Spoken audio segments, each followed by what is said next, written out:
Daily Ascent. I'm Molly Carmel, and this is the podcast I always wish existed. A bite-sized, on-the-ground, spiritual note that can shift your thinking and your outlook on life to help make us all a little bit more awake, alive, and ascending.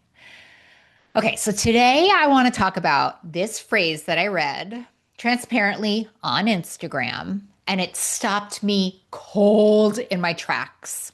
Here it is. If you want a village, you have to be a villager. I'll say it again. If you want a village, you have to be a villager. I don't know, it just meant everything to me. And I really want to talk about what it means because I think so many of us are waiting to feel ready, waiting for it to fit perfectly into our schedules, waiting for the convenient moment to show up for the communities that exist and need us and fill us. And I want to make a little bit of a case today that the waiting is costing us more than we know. So, honesty is the love language on the daily ascent. And so I want to tell you that there are a lot of times in my life when I can really feel not a part of. And even in rooms that are full of people who love me, as we've talked about on the show. And I can really slip into a place of feeling separate, outside, not a part of. And it's really something in my own spiritual work that I have to work on very, very hard. And yet, the village has saved me. Not just through support, though the support of the villages around me has saved my life through every hard season of my life, right? And through friendships that have held me for years and communities that have showed up when I needed them the most. But being a villager in a village, showing up, being of service, giving, that is actually, I don't know if it's not a contest, so I'm not sure it's done more for me, but wow, has being a villager in a village changed my entire spiritual makeup and saved me. And during COVID, when the recovery rooms had to go online because we weren't meeting live, I stumbled upon a women's recovery meeting that became an absolute lifeline for me. And when the world opened back up, I stopped going to that online meeting because these in-person meetings is really what works best for me. I really need three-dimensional people, real faces, real presence. And so it's been maybe 3 years or 4 years since I have been at that meeting. And I got an email very randomly saying that this online women's recovery meeting needed a chairperson desperately, someone to show up every other Sunday at 9:30 a.m. and lead the meeting. And I was like, 9:30 on a Sunday? Well, that's smack dab in the middle of everything. You can't get a thing done if you have 9:30 in the morning, right? And yet, I was in a very hard season spiritually. I was having a very hard time. And I got to tell you, I had these two voices in my head, right? There was this one voice in my head that said, this is not a good time, right? You need to protect your energy. You're in a weird space. Maybe another time when you're feeling better, when things settle down, and then you can give back. But here's the thing about doing years and years and years of this spiritual work. I knew something.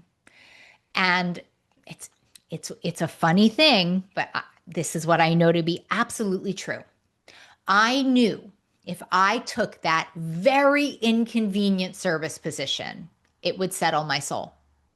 Because I've learned enough times that I don't even argue with it. I just know that inconvenient service is almost always the one that gives back so much more than it takes. And so I said yes. And wouldn't you know it, Ascenders, this service position has been one of the highlights of my Sundays. I've gotten to reconnect with so many women that I love. I've gotten to hold space for women who are new in recovery and finding their footing. And I walk away feeling more like myself than when I turned on the computer. And that is what being a villager does. The village was already there. It just needed someone to show up for it.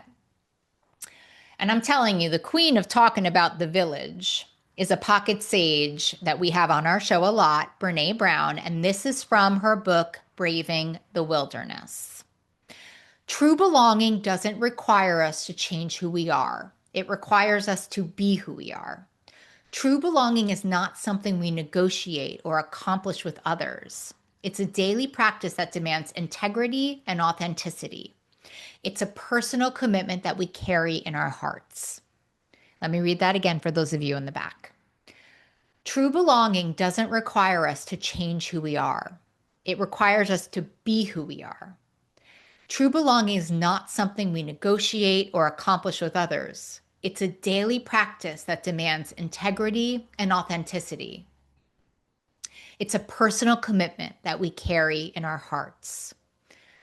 I don't know, what kind of moves me about this reading is her use of the word practice. It's because it's not a feeling you wait for. It's not a place that you get to. It's a practice. It's something you do as yourself with integrity before you have any guarantee that it's going to be returned. And so our word of the day today is village. A village is not a place as I'm using it. It's a feeling. It's the feeling of being held by people who know you and choose you and show up for you. And it is one of the deepest human needs that exists. And a lot of us have spent more time longing for that feeling than actually building towards it.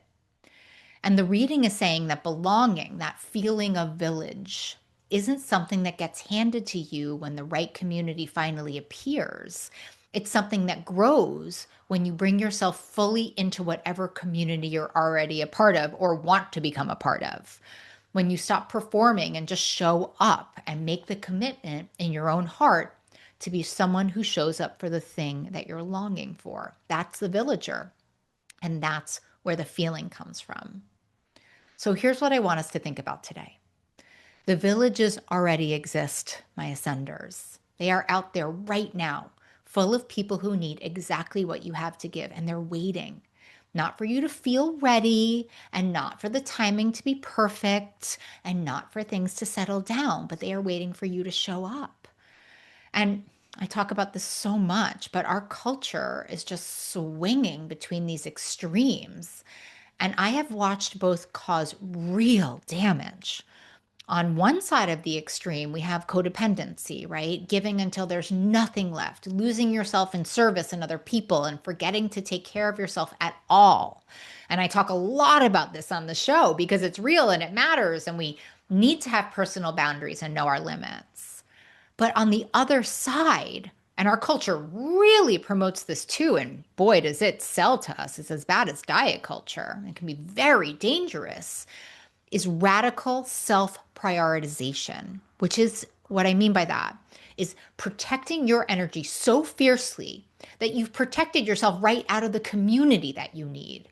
And I often see us swinging so far towards self-prioritization that we overcorrect into isolation and loneliness. And we're only saying yes when it fits perfectly into our schedule, that we're saying no to so many things. And then inevitably, we're saying no to belonging itself. And it's costing us something on a soul level, I promise you, ascenders, that really may be worth looking at. Because here's what I know from years of doing this work and years of being in recovery. You know, real service, inconvenient service, showing up when you don't feel like it's service is not the opposite of self-care. It is one of the deepest forms of self-care. And that Sunday morning 9:30 meeting that I almost said no to because of bad timing and a hard season is saving me week by week. The villages that exist need villagers. I promise. Recovery meetings need people to chair them, and community organizations need people to show up, and your neighbors need people to notice them, and friends in hard seasons need people to stay.